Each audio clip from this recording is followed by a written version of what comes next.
Good afternoon. For 4 News Now, I'm Rob King. Welcome to today's KXLY Plus Daily Rundown. I'll take you through some of the top local headlines and give an inside look as to what the 4 News Now team is working on for you today.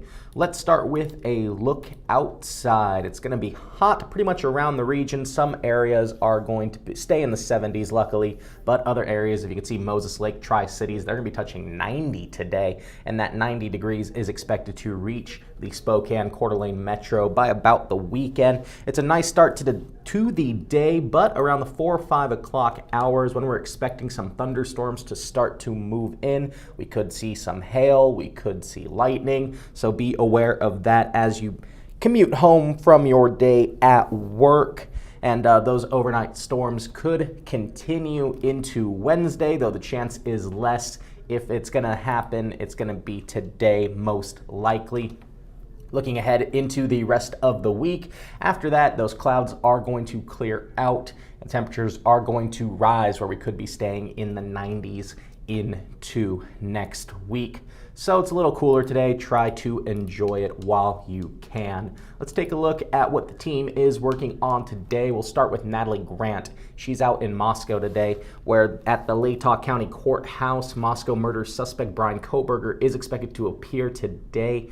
His defense team is making multiple arguments. There's going to be a lot of arguments being heard in today's hearings. It's going to be covering about multiple different motions. One of them is going to be a motion to stay, which his defense is going to look to put a halt into proceedings until they can get more information. Some of the information they're looking for is the DNA information, and they've raised concerns, the defense team, about the genealogy database that was used to indict Kohberger. They also want more information about the grand jury and how the indictment came about. In addition, the latest news was that yesterday the state announced that they would be seeking the death penalty if Kohberger is convicted. And if convicted, that would make him the 9th person on Idaho death row. The last person to be executed in Idaho was 2012, and recently Idaho just approved a firing squad as a method of the death penalty if the chemicals used for lethal injection are unavailable. So there's a lot of moving parts in this case, and Natalie Grant will be in the courtroom today and we'll have the latest details if the judge, John Judge, chooses to make any decisions today regarding all the motions that they will be hearing. There's also a lot of good articles on our web right now that kind of have more details about what these hearings are about, which you can find at KXLY.com. In addition, this morning, Destiny Richards was out south of Deer Park, where Spokane County Sheriff's Office and SWAT was called. Now, what they have told us was that an intoxicated man with a gun was making threats against his own life and possibly die suicide by cop. This was at the area of West Hamilton Road and North Short Road. It happened around 5 a.m. That's when the call came in about the person. He did safely surrender around 7:30 a.m. Fortunately, no one was hurt in this, and it does not appear at this time that the individual will be facing charges. Instead, it's a mental health crisis, and they will try to get that man the help that he needs. That transitions nicely, though, into what Aaron Luna has been working on for about a week now. He has a special report coming up on Thursday. He's going to be looking at Spokane County SWAT. Now, they've been reporting a higher number of calls, going to about 1 a week, and Aaron is going to be speaking with SWAT about why this is important, and we have a nice little video, a little tease for you to watch right here. The Spokane County SWAT team, they're being deployed more often, on average once a week. 4 News Now wanted to know why, and how does new technology help them protect you? Aaron Luna reports. Thursday only on 4 News Now at 6. In addition to that special report, I'll be speaking with Aaron tomorrow about the process, doing a little insider look where we can talk about the nitty-gritty about what it was like going out to ride along with SWAT, how that process worked, and a lot of the times Aaron will have information that's not going to make it to the special report video, so you can find out exclusive information on KXLY+.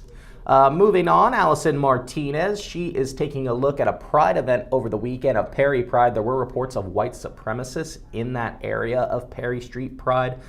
We did at least see some video of individuals appearing to do the Nazi salute over the Arthur Street Bridge.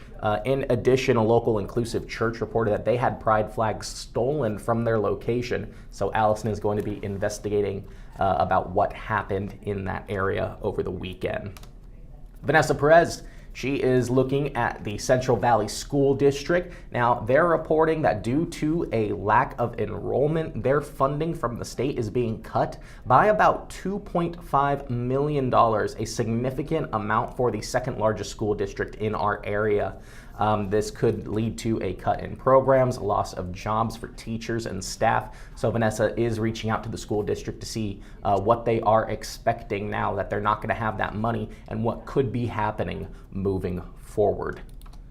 4 News Now's Peter Choi. He's going to be at a local park today, where last night the Spokane City Council did pass a park ordinance that's going to elevate from a lesser crime to a misdemeanor now. It was just an infraction earlier if you were in the parks outside of park hours. Now, parks do have hours, even though they are kind of always, you can always go through them, but be aware that they do have operating hours. So now if you are in the parks outside those operating hours, you could be charged with a misdemeanor by the Spokane Police Department. This is in city parks, by the way. This new ordinance did pass last night. Not everyone's for it. Some people were concerned about, what if I'm just walking home from work and it happens to be after hours? Will I get in trouble? Will I have that on my record? So Peter is going to be looking what happens now. Where do they go moving forward? I know they've talked about putting new signs into city parks to alert people, and then see where they can go from here. So Peter Choi will have that.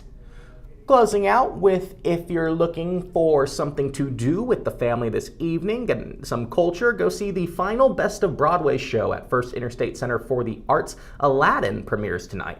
That's going to be fun. It's going to run through Sunday here in Spokane. Again, First Interstate Center of the Arts. The show opens tonight. Tonight's also media night, so some of our KXLY friends are going to be out there, so feel free to say hi if you see them.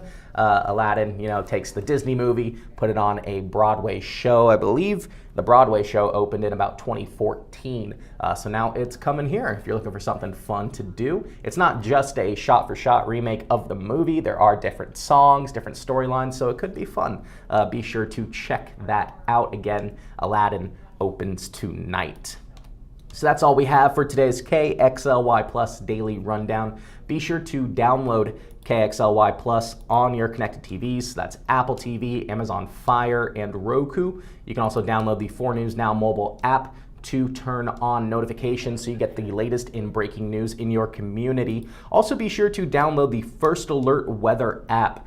With these thunderstorms moving in, you're going to want to know if there's lightning striking in your area, and you can watch the live forecast on the First Alert Weather app. So thank you for joining. We have normal newscasts tonight, beginning with 4 News Now at 5, where you can find all those stories and more coming up. But for now, live in studio, I'm Rob King for KXLY Plus.